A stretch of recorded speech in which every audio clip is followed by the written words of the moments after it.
और अब बड़ी खबर, गोरखनाथ मंदिर पर हमला मामले में यह बड़ी खबर है। लखनऊ से खबर हमें मिल रही है, मुर्तजा के पिता से एटीएस ने पूछताछ की है। एटीएस मुख्यालय में पूछताछ चल रही है मुर्तजा के पिता से। मुर्तजा के बैंकिंग लेन देन को लेकर सवाल किए जा रहे हैं, उसके कनेक्शन पर भी सवाल जवाब हो रहा है। वहीं मुर्तजा से पूछताछ में बड़ा खुलासा यह हुआ है कि वो आतंकियों को मैसेज भेजने के लिए एक अरबी ऐप डेवलप कर रहा था।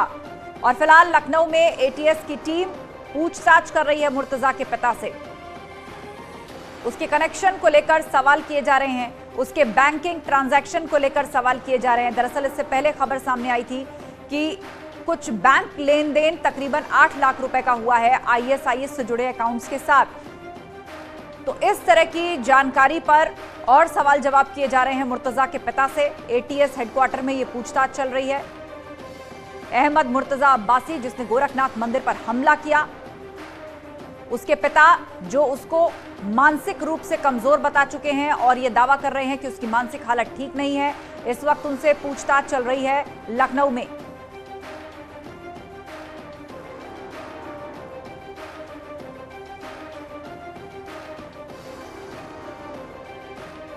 और हमारे दो सहयोगी इस पर लेटेस्ट अपडेट के साथ जुड़ रहे हैं। गोरखपुर से रामगोपाल लाइव हैं और लखनऊ से मोहम्मद शबाब। सबसे पहले मोहम्मद शबाब, क्या जानकारी आपके पास है? अब भी पूछताछ चल रही है मुर्तजा के पिता से या इस सवाल जवाब का सिलसिला खत्म हो चुका है?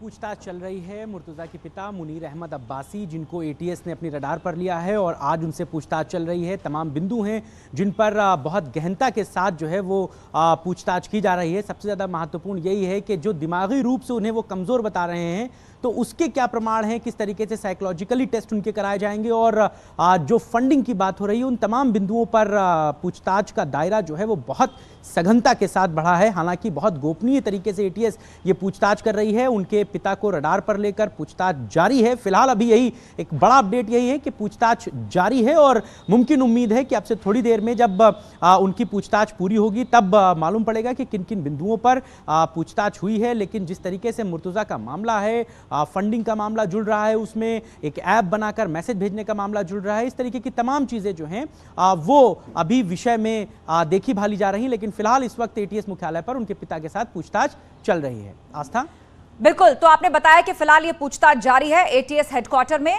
रामगोपाल का रुख करेंगे गोरखपुर से, वो भी हमारे साथ जुड़ चुके हैं। आपके पास क्या लेटेस्ट अपडेट है रामगोपाल?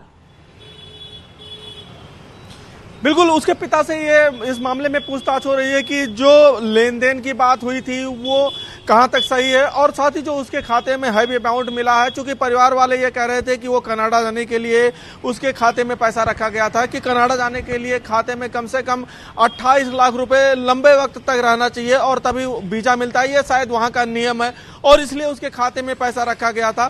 तो ये परिवारजनों का दावा था। आज चूंकि एटीएस कल से जो पूछताछ कर रही है उसके पिता से और मुर्तजा को आमने सामने बैठाकर वो ये बात जानने की कोशिश कर रही है कि ये पैसा क्या उसी के लिए था या फिर अन्य जगहों।